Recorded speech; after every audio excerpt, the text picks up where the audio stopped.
प्रिय बच्चों, सबको नमस्कार। आज हम फिर आपका उर्दू अदब चैनल में इस्तकबाल करते हैं काफ़ी दिनों के बाद। तो बच्चों, अभी अर्धवार्षिक परीक्षाएं आपका हाफ ईयरली एग्ज़ाम शुरू हो गया है।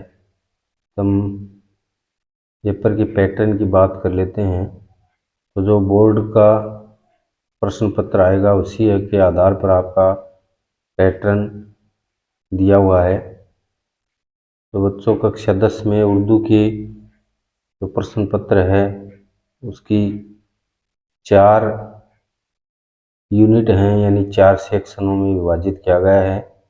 सेक्शन ए में आपके 3 सवाल आएंगे, जिसका प्रकार इस तरह से है। पहला जो क्वेश्चन होगा उसमें 15 क्वेश्चन होंगे ऑब्जेक्टिव टाइप के आपके सिलेबस में से, जो 15 अंक के होंगे और सारे ऑब्जेक्टिव टाइप के होंगे। जिसमें यहाँ बता देता हूँ आपको, ये सेक्शन ए दिया गया है यहाँ पे। तो इसमें 7 सवाल तो ये हैं जो आपके कोर्स में से लिए गए हैं। जैसे ये दे रखा है तकलीफ के मानी दिया गया है यहाँ पे। और इसी तरीके से यहाँ पे आपको ये 15 सवाल पूरे दिए गए हैं, सारा एक एक अंक का है। इसी तरीके से दूसरा सवाल है वो आपके खालिस्तान वाला होगा, रेगिस्तान वाला। खाली जगह को पूरा कीजिए।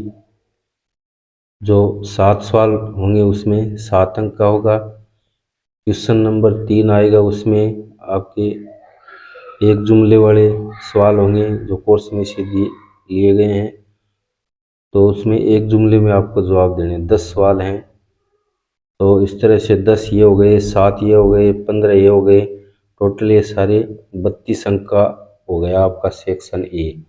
सेक्शन बी में पहला जो सवाल आएगा वो गैर तदर्स इक़्तिबासात होगा। एक पैसेज दिया जाएगा, उसमें से आपको उत्तर छांटने हैं। उसमें 4 सवाल दिए जाएंगे, प्रत्येक सवाल 2 अंक का होगा। 4 से लेकर के 7 तक जो सवाल आएंगे वो आंसर पैसेज में से होंगे। प्रत्येक सवाल 2 अंक का है। वो पैसेज में से आपको उत्तर छांट करके करना है, उसी में से आपको खोज करके लिखना है, जो 8 अंक का हो गया। तो ये 32 ये हो गए और 8 ये हो गए। इस तरह से 40 अंक हो गए। उसके बाद आपकी कवायद शुरू हो जाती है क्वेश्चन नंबर 8 से लेकर के 15 तक। लगातार ये आपके कवायद के सारे सवालात होंगे। तो क्वेश्चन नंबर 8 और 9 में शिफ्ट, फेल, फाल, मफूल के बारे में पूछा जाएगा। सवाल नंबर 10 में पूछा जाएगा मुहावरे के बारे में। 11 में मुतजाद अल्फाज दिया जाएगा, यानी विलोम शब्द होगा। 12 को जो सवाल होगा उसमें मुजक्कर मुन्निस होगा, यानी स्त्रीलिंग से पुल्लिंग। 13 का होगा वो वाहिद जमा से संबंधित होगा, यानी एक वचन से बहुवचन।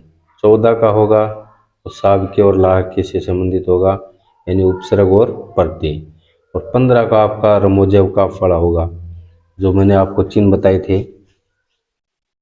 प्रश्न सवालिया निशान है, इन्वर्टेड कोमा है, इस तरह से ये रमोजव काफ हो गए। तो ये सारे 8 क्वेश्चन हो गए आपके कवायद के। प्रत्येक क्वेश्चन है वो 2 अंक का है, 16 अंक का ये हो गया। तो इस तरह से आपकी यूनिट ए और बी कंप्लीट हो जाती है। बी जो आपकी यूनिट होगी उसमें एक गैरदर्शी इक़्तिबासात पूछा जाएगा। उसके बाद सारे सवाल हैं वो कवायद से संबंधित होंगे। नेक्स्ट जो सेक्शन सी है आपका, उसमें शाक व सबाक का हवाला देना आपको। 2 तसरी आएंगी, 2 में से आपको एक करनी है और 3 अंक की है। आपके पाठों में से जो सबक हैं उनमें से नसर बाग में से कोई आपकी 5-4 लाइन देगा, उसमें से आपको समझना है कि ये किस सबक में से ली गई है। उस सबक का नाम और मुसनिफ का नाम आपको ध्यान में रहना चाहिए, और वो सबक का खास मौजू क्या है वो आपको लिखना है। इसमें दो बिंदु हैं, शाक व सबाका वाला 2 नंबर बिंदु है तसरी। तो ये आपको 3 अंक का करना है। 2 दी होंगी, उनमें से आपको 1 करनी है। उसके बाद सवाल नंबर 17 है, उसमें सबक का खुलासा पूछा जाएगा। 2 सबक के नाम दिए जाएंगे और उन दोनों सबकों में से एक सबक का आपको अपने लफ्ज़ों में खुलासा लिखना है। वो 3 अंक का होगा आपका। जैसे रजिया सुल्तान है, कारतूस है। इसी तरीके से आपके सिलेबस में से कोई 2 सबक के नाम आएंगे, उनका आपको खुलासा करना है। 3 अंक का ये हो गया। उसके बाद सवाल नंबर 18 है, उसमें 2 शेर दिए जाएंगे। आपके 2 गज़ल दी गई हैं, उनमें से इसी में से भी आपको 2 शेर देंगे और वो दोनों में से दोनों की आपको तसरी करनी है। ये आपका 3 अंक का हो जाएगा।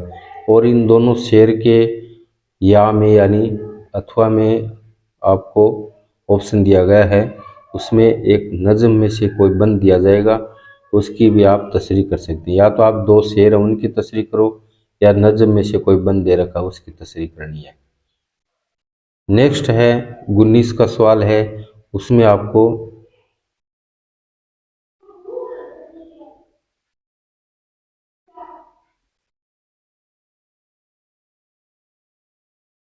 उसमें आपको खुलासा करना है 2 में से 1 का।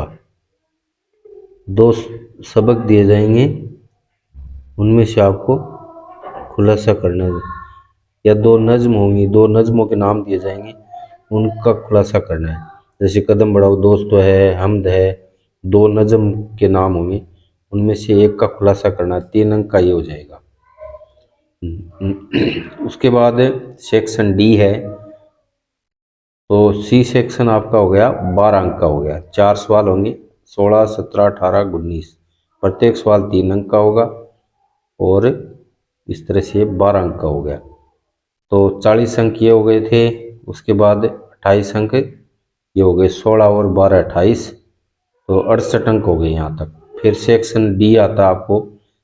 डी सेक्शन में 2 शायर या मुसन्निफ का नाम दिया जाएगा, उनमें से एक की आपको हालात ज़िंदगी लिखनी है। 4 अंक का है ये। 21 का सवाल है, उसमें खत और दरख्वास्त में से एक करनी है। या तो आप एप्लीकेशन करो या लेटर करो, इनमें से एक को करना है। 4 अंक का हो जाएगा। अंतिम जो सवाल आपका आएगा वो मजमून में से होगा। 4 मजमून दिए जाएंगे, उनमें से आपको एक करना है। जैसे मेरा पसंदीदा शायर है, मेरा स्कूल है, ईद है, या मेरा पसंदीदा खेल है, इनमें से आपको एक करना है।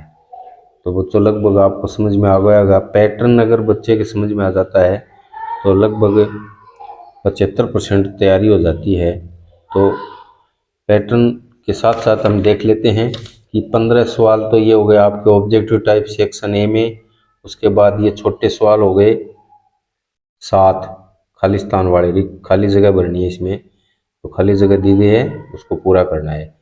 फिर सवाल नंबर 3 में 10 सवाल दिए जाएंगे, एक जुमले में जवाब देना आपको। फिर आपका एक आ गया गैरदर्शी इक़्तिबास, जो 3 अंक का है, इसमें से आपको उत्तर खोज करके करना है। 4 सवाल आएंगे इसमें, क्वेश्चन 4, 5, 6, 7 तक, तो 2 अंक के हैं सारे। उसके बाद आपके कवायद होगी शुरू, सवाल नंबर 8 से लेकर के 15 तक सारी कवायद आएगी। और नेक्स्ट आपका शुरू हो गया सेक्शन सी।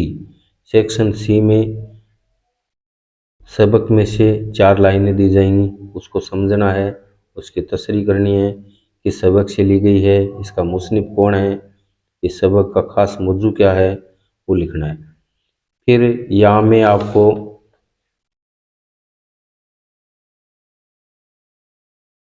या में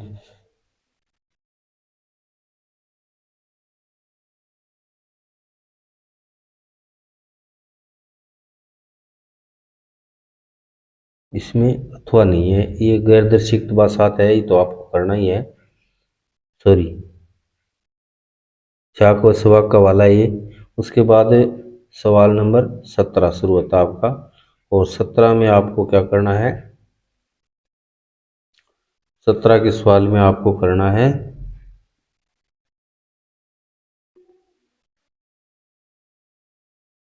शाखा वाक्य वाले के बाद सबक का खुलासा करना है। किन्हीं दो शब्द के नाम दिए जाएंगे, उनका आपको खुलासा करना है। 3 अंक का ये हो गया।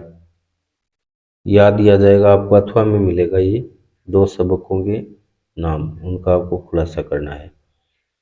तो इसमें जैसे दिया गया रजिया सुल्तान है और अथवा में कारतूस दिया गया है। वैसे आपको हर सबक की जो स्टोरी है वो आपको ध्यान में रहनी चाहिए, किस सबक में क्या बताया गया है। सवाल नंबर 18 है, उसमें आपको क्या करना है, 2 शेर दे रखे हैं, शेर की तसरी करनी है। आपके 2 गज़ल दी गई हैं, मीर तकी मीर की, वो तो उनके में से कोई भी 2 शेर दिए जाएंगे, उनकी तसरी करनी है। या मैं आपको यहाँ एक नज़्म में से बंद दे रखे हैं, उनकी तसरी कर सकते हो। या तो ये शेर की तसरी करो दोनों की, या फिर ये नज़्म में से जो बंद दिया गया है इसकी तसरी करनी है। नेक्स्ट आपके सवाल 19 नंबर आता है। 19 का सवाल है, वो 2 नज़्म के नाम दिए गए हैं, हमद और कदम बढ़ाओ दोस्तों, याद दिया गया है बीच में, 3 अंक का ये। तो नज़्म के जो नाम दे रखे हैं उन नज़्म का आपको खुलासा करना, 2 में से 1 का। अंतिम जो सेक्शन आता है आपका डी है, इसमें जो डी सेक्शन है वो आपका 12 अंक का होगा, 3 सवाल दिए जाएंगे इसमें।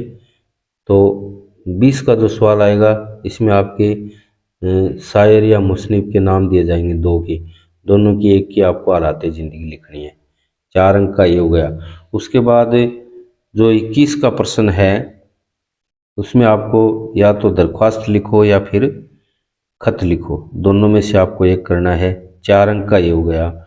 और अंतिम जो सवाल आपका 22 का ये मजमून से है, 4 अंक का, 4 मजमून दिए जाएंगे, उनमें से आपको एक मजमून करना है। तो लगता है बच्चों आपको प्रश्न पत्र कक्षा 10 का उर्दू विषय का समझ में आ गया होगा। यह आपका बोर्ड का पैटर्न है, उसी के आधार पर आपका हाफ ईयरली एग्जाम का प्रश्न पत्र होगा। वीडियो को लाइक करें, शेयर करें, अपने दोस्तों को शेयर करें, उनको बताएं कि इस बार पैटर्न पेपर का कैसा होगा, कैसे हमको प्रश्न पत्र हल करना है। आप प्रश्न पत्र करते समय प्रत्येक सवाल को ज़रूरी नहीं है आप क्रम से करें, बीच में से जो आपको अच्छा लग रहा है ऊपर सेक्शन लिखें, सवाल लिखें, सवाल नंबर लिखें और जवाब लिखना है सीधा ही। तो प्रत्येक सवाल को आपको सही तरीके से फॉलो करते हुए लिखना है। अपनी हैंड राइटिंग है वो सुंदर तरीके से कॉपी में आपको सजा के लिखनी है। थैंक यू, धन्यवाद। ओके, नेक्स्ट मिलते हैं नेक्स्ट वीडियो में। धन्यवाद बच्चों।